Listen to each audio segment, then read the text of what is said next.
ഇന്ത്യക്കാരെ സംബന്ധിച്ച് സന്തോഷിക്കാൻ ചെറിയൊരു വാർത്തയുമായിട്ടാണ് ഇന്ന് ഞാൻ വന്നിരിക്കുന്നത്. മറ്റൊന്നുമല്ല, ഇന്ത്യക്ക് പിന്നാലെ സ്പെയിനും അമേരിക്കയ്ക്ക് ചെറിയൊരു അടി കൊടുത്തിരിക്കുന്നു. അമേരിക്കയുമായി ഉണ്ടാക്കിയ ആയുധ കച്ചവട കരാറിൽ നിന്ന് സ്പെയിൻ പിന്മാറി. ഇനി നേരെ സ്പെയിനിൻ്റെ തീരുമാനത്തെക്കുറിച്ചും അതിൻ്റെ കാരണങ്ങളിലേക്കും കടക്കാം. ഏറ്റവും പുതിയ വാർത്ത അനുസരിച്ച് സ്പെയിൻ അമേരിക്കയുമായി F-35 ഫൈറ്റർ ജെറ്റ് വാങ്ങുന്നതിനുള്ള ഔദ്യോഗിക കരാറിൽ നിന്ന് പിന്മാറി. സ്പെയിനിൻ്റെ ഈ നീക്കത്തിന് പിന്നിൽ ചില കാരണങ്ങളുണ്ട്. അതിൽ പ്രധാനപ്പെട്ടത് നാറ്റോ സഖ്യത്തിൻ്റെ ചെലവുകൾക്ക് അംഗരാജ്യങ്ങൾ നൽകേണ്ട തുക ഡൊണാൾഡ് ട്രംപ് പുതിയതായി വർദ്ധിപ്പിച്ചതാണ്. മറ്റൊരു കാരണം, നമ്മുടെ ആത്മനിർഭർ ഭാരത് നയത്തിന് സമാനമായി സ്പെയിനും യൂറോഫൈറ്റർ ടൈഫോണുകളുടെ ഫ്ലീറ്റ് വിപുലീകരിക്കാനും അമേരിക്കയുടെ F-35 ജെറ്റിന് പകരം France, Germany future Kombat air system വാങ്ങാനും തീരുമാനിച്ചു. സ്പെയിൻ 2023 പുതിയ ജെറ്റുകൾക്കായി ഏകദേശം 57,000 കോടി രൂപ വകയിരുത്തിയിരുന്നു. ഈ വർഷം അത് 96,000 കോടിയായി വർദ്ധിപ്പിക്കുകയും ചെയ്തു. ഇനി അത് അമേരിക്കയ്ക്ക് പകരം യൂറോപ്പിലെ വിതരണക്കാർക്ക് പോകും. ഈ തീരുമാനം ആഭ്യന്തരവും പ്രാദേശികവുമായ വ്യവസായ നേട്ടങ്ങൾക്ക് മുൻഗണന നൽകിക്കൊണ്ടാണെങ്കിലും അമേരിക്കയ്ക്ക് ഇത് വലിയ തിരിച്ചടിയാണ്.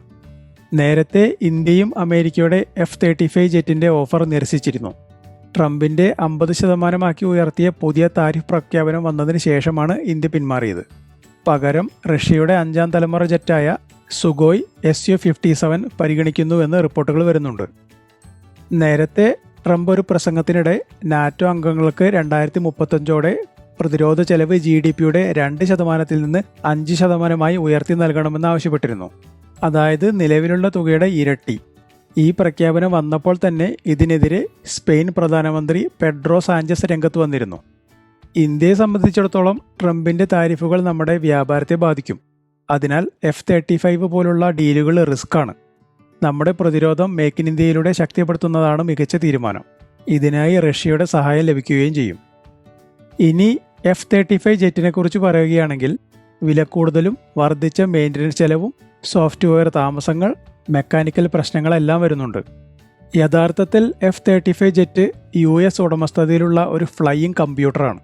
കൂടാതെ സോഫ്റ്റ്വെയർ അപ്ഡേറ്റുകൾക്ക് വിദേശ ഓപ്പറേറ്റർമാർക്ക് US അനുമതി ആവശ്യമാണ്.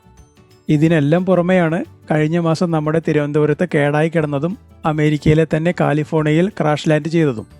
ഇതെല്ലാം വലിയ വാർത്തയാവുകയും പൊതുവെ F-35ൻ്റെ താൽപ്പര്യം കുറയുന്നതിനും കാരണമായി.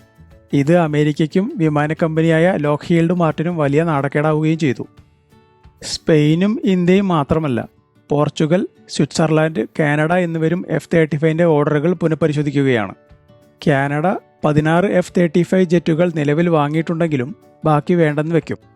എന്നാൽ സ്വിറ്റ്സർലാൻഡ് ട്രംപിൻ്റെ താരിഫുകൾ കാരണം 36 F-35 ജെറ്റിന് സൈൻ ചെയ്തിട്ടുണ്ടെങ്കിലും പാർലമെൻറ്റ് ക്യാൻസൽ ചെയ്യാൻ പോവുകയാണ്. എന്തൊക്കെയായാലും ട്രംപ് അമേരിക്കയുടെ വളർച്ചയ്ക്കും ഗുണത്തിനുമായി ചെയ്യുന്ന കാര്യങ്ങൾ നേരെ തിരിയുന്നതാണ് കാണുന്നത്. ഇനി ഈ വീഡിയോ ഇഷ്ടപ്പെട്ടെങ്കിൽ ഈ വിഷയത്തിലെ നിങ്ങളുടെ അഭിപ്രായങ്ങൾ കമൻറ്റിലൂടെ അറിയിക്കൂ.